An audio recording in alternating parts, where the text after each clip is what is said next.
पिला माने आज तुम गुरुमां पाठशाला को तुम मान को अनेक अनेक शुभेच्छा एवं अभिनंदन। आज गोटे जरूरी कथा अच्छी तुम पाई। कौन अच्छी जरूरी ना रिविजन।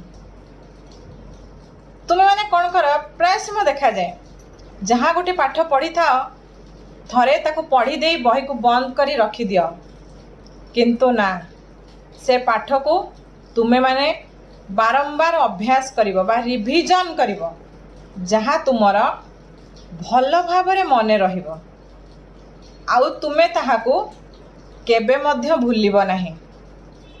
तेणु तुम पाठ पढ़ारे रिविजन भूमिका बा रिविजन तुम पाई खूब जरूरी। एक कथा पदे निश्चित भावरे मने रखिबो।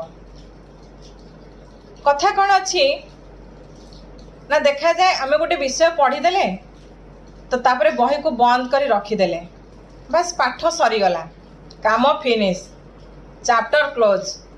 सेमिति केबे करिबो नाही।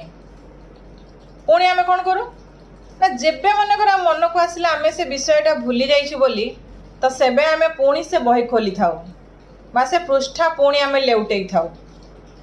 किंतु ना गोटे कथा भाबी देख, जेतेबेले आमे घरटीए तैयारी करूछे घरर कांथरे आमको प्रतिदिन पानी देवा को पड़ी थाए।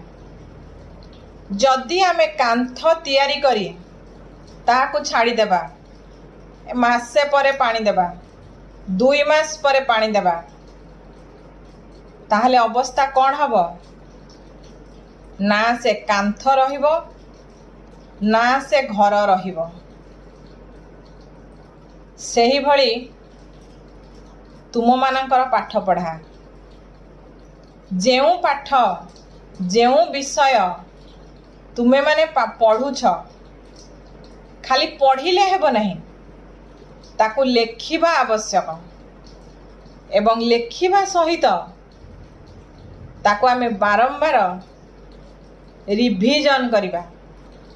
बही रे देखिथिबो प्रथम पृष्ठ रे लेखा थाए पुरुणा पाठर आलोचना। कहीं ना पूर्व पाठर सबुबले पर पाठ सहित संपर्क रही थाए। तेणु पुरुणा पाठ को आमे किछि रिविजन करिनेले पर पाठ बा नुआ पाठ शिखिबा आम पाई सहज साध्य होई थाए।